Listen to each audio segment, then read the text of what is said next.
I just want to say it is absolutely incredible. I just keep expecting to see like a bride and groom come along. This is amazing.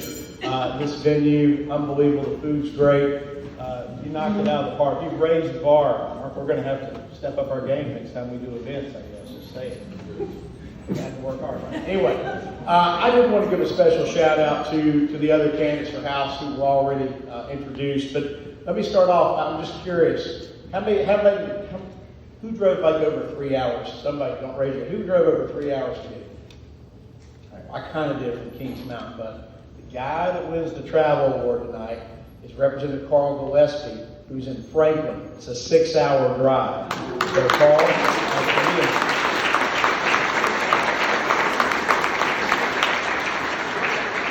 what's your district number? District 7. That's District 120. All right? I'm 111. What are you, Jimmy? You don't know. 4. So you didn't drive that far. So, and then of course Jimmy Dixon, who chairs the Agriculture Committee and is an absolute amazing leader on these issues. And then of course the candidates who were introduced earlier, Alan Chester, Yvonne McLeod, and Frank Stossman, who are running. And I feel confident you are going to win those races. We're going to expand our numbers. Where we are this year is it's a little unprecedented. Everybody who's running for office, unless you're a rep running statewide or running for a county office, you're not really sure what you're going to be running for because there's a case before the state Supreme Court right now. And so that case was heard 2 days ago, or maybe even yesterday. It's a week that feels like a month. And we don't know what they're going to do. The General Assembly actually is in session right now. And so we're going to deal with whatever comes out of that. And we'll be meeting, I assume, sometime next week to sort that out. So I know that's created a little bit of angst and concern and uncertainty. So at least you guys running statewide. I don't know, the Supreme Court might redraw the state boundary. You never know. I mean, they might say the state's gerrymandered or something. We need Northern Virginia or something. Who knows?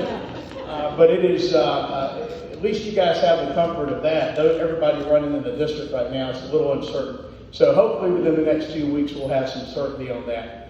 But a couple things. One, Matthew is absolutely a rock star. He is doing amazing work.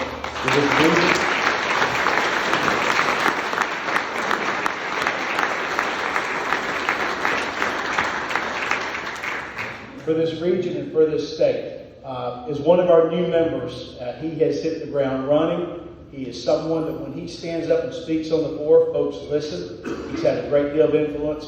By the way, he can build you a pretty darn nice house. Just saying. I saw what he's doing downtown in Youngsville. Got to see the business there. Unbelievable showroom.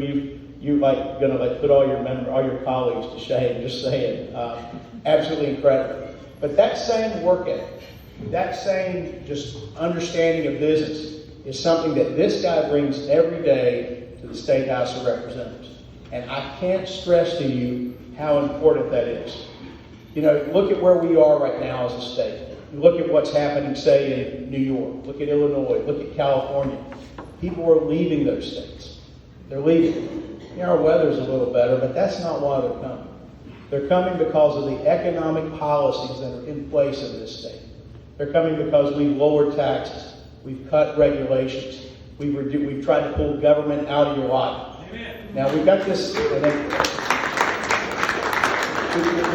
named Roy Cooper, a little difficult to deal with. Doesn't exactly see things the way we do, so sometimes we override him when we got the numbers.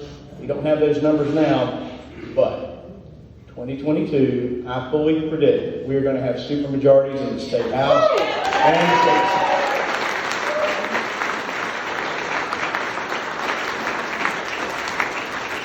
And as Lieutenant Governor Robinson presides over the Senate, and I preside on the other side of the building over the House, and I don't really care what the government thinks at that point. We're going to do what we got to do because we know it's the right thing.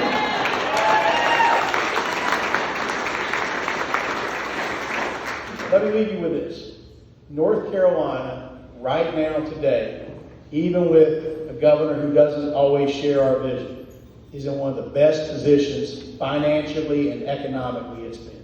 It is growing faster than so many states. People are moving here because of the good policies that are happening. And they're coming, and those policies are occurring because of what's happening in the state legislature. You know, it doesn't always grab the headlines. I mean, look at all the road building that's going on. Look at the money being put into education. Look at all the things that are out there. We've had a number of wins even when we don't have the governor's mansion. We had to really fight to get kids back in school. I'm going to tell you, if you'd had a Democratic legislature, you'd probably still have kids at home on a laptop trying to learn, and we know that didn't work. But we fought, we said, you got to stop that. We've pushed as much as we can to get rid of all these crazy mandates. Government getting in your business, telling you everything that you have to do, how you have to act. I mean, it is just unbelievable.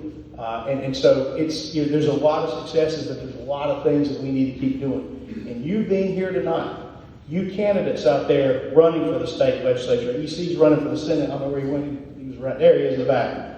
You all running for the state legislature are going to be the tip of the spear the next 2 years. And it's critical that we keep moving the ball forward, that we keep cutting regulations, that we keep fighting for individual liberty.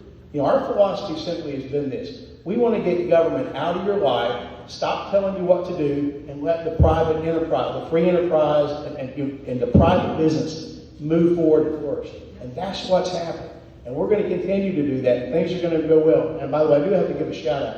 Anybody that thinks judicial elections don't matter, pay attention to what's happening right now. We have to elect 2 Republicans to the state Supreme Court in this next election, as well as from the Court of Appeals. So while you're supporting us, while you're supporting all the other candidates, please do not forget those judicial candidates. It's very important. And one final thing. The money that's raised, this guy is a team player. As a new member of the House, he has gone around and helped other people. A lot of the money that you give that you give to him, that he raises, yes, he uses, but he also uses it to make sure that we win in races that are very competitive. And he's been a team player. So if you've given and you haven't reached the limit, by the way, the limit's $5,600. Okay? If you haven't gotten there yet, you got a little room and you want to invest some more, he'll gladly take it. But know this, he's not going to waste it, he's going to use it. With that, it's an honor to be with you here tonight. I'm excited to hear from my good friend Mark Robinson. Thank you all. God bless.